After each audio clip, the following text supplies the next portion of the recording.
hari ini kita berkesempatan bertemu lagi dengan seorang yang sangat berpengaruh di dunia perekonomian NTT khususnya dan Indonesia pada umumnya. Beliau adalah salah satu tokoh penggerak koperasi yang ada di Nusa Tenggara Timur, dan koperasinya adalah koperasi terbesar di Indonesia, Koperasi Pintu Air. Dan itu luar biasa, dengan jumlah anggota yang begitu besar, jumlah aset yang begitu besar pula.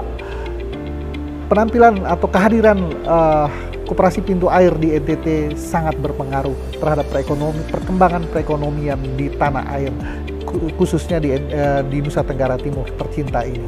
Dan hari ini saya coba bercakap-cakap dengan beliau terkait dengan target yang akan dicapai selama kurun waktu 2024-2025. Mudah-mudahan obrolan kami nanti bisa memberikan banyak pengetahuan buat kita.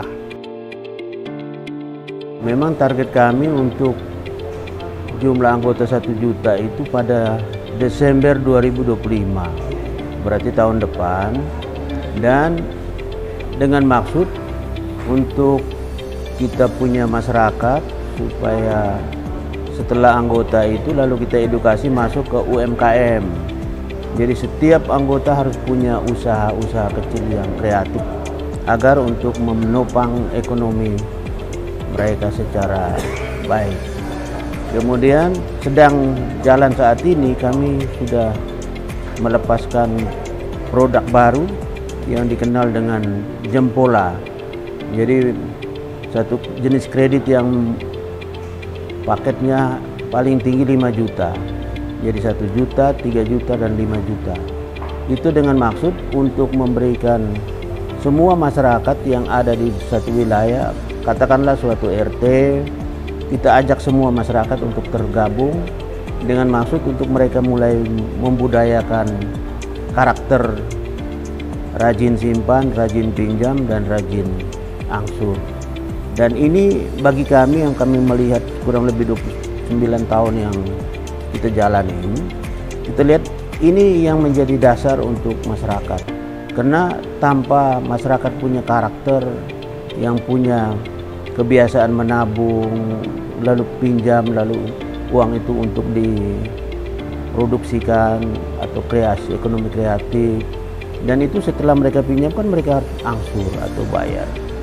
Jarang juga kita punya kesadaran masyarakat itu mereka sadar sendiri untuk angsur atau mereka sadar sendiri untuk menabung. Dengan pola pikir mereka itu kalau mereka menabung mesti uang besar, bukan uang kecil-kecil. Padahal kita hadir untuk tawarkan recehan sehari 2.000. Itu yang selalu kita gaungkan. Jadi kalau masyarakat bilang mereka tidak uang, itu berlebihan. Karena kita bukan mencari uang-uang besar, tetapi uang-uang kecil untuk mengajak masyarakat sudah mulai terbiasa dengan menabung.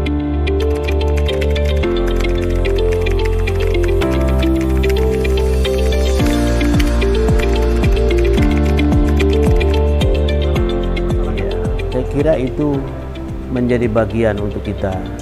Kalau secara regulasi pemerintah mau hentikan mereka juga tidak mungkin lagi, karena sudah marak di masyarakat. Maka dengan cara ini mereka secara alami sudah bisa dikurangi. Kalau mereka kan menjadi anggota itu menjadi nasabah, menjadi korban. Sedangkan kita menawarkan menjadi anggota itu berarti pemilik lembaga ini.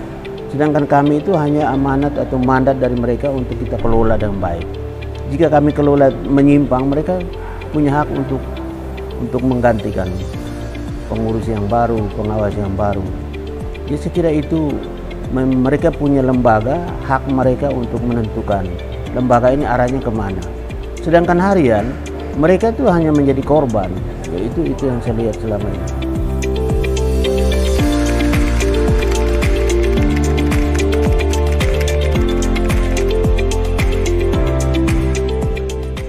Target 1 juta anggota dan aset 4,5 triliun dan 100 kantor cabang yang tersebar di seluruh Indonesia. Sejauh ini kami sudah laksanakan kantor cabang dan KCP itu sudah 71 cabang. Dan karena regulasi maka kita agak terhalang sedikit. Kalau tidak tahun ini kami akan rencanakan untuk menambah 15 KCP baru. Jadi kalau 71 tambah 15 berarti 86. Nah, nanti tahun 2025 baru kami tambah lagi 14 menjadi 100 cabang.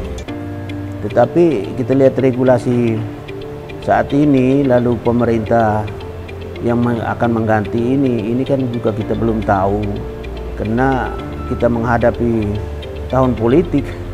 Itu yang agak sedikit mengalami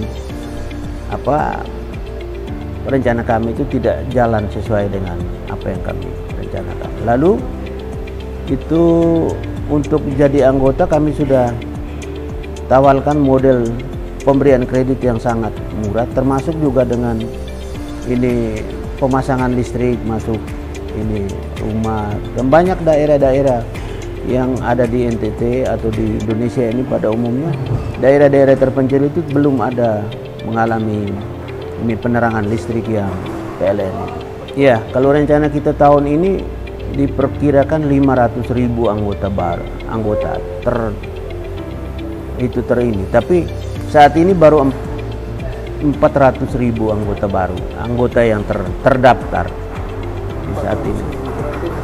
Masih kurang 100.000.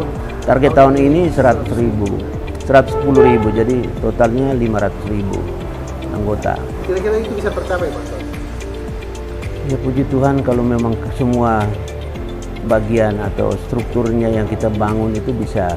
Karena kita ada bangun strukturnya, mulai dari titik kumpul, terus kelompok, terus unit KCP cabang.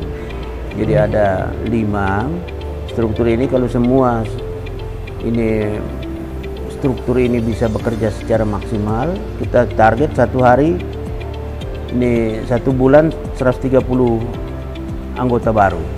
130 anggota baru untuk satu cabang. Jadi itu satu cabang itu bisa bagi kepada titik kumpul, unit, kelompok, dan lain-lain. Bisa, kalau memang semuanya bekerja sungguh-sungguh. Dan mereka juga harus jangan lupa sertakan Tuhan dalam pekerjaan kita yang besar ini. Pemirsa, hari ini saya sangat bergembira karena bisa bertemu langsung dan bercakap-cakap dengan seorang yang sangat piawai dalam perkoperasian di tanah air. Beliau adalah Pak Jakobus Jano yang sudah malang melintang sejak dari sebagai karyawan BRI sampai dengan saat ini yang boleh dibilang sudah sangat lama, dan beliau masih aktif. Itu yang luar biasa. Itu yang luar biasa. Dan mudah-mudahan setelah obrolan kita tadi itu akan memberikan inspirasi dan semangat buat semua anggota koperasi di mana saja berada, dan juga khususnya buat anggota koperasi Pintu Air.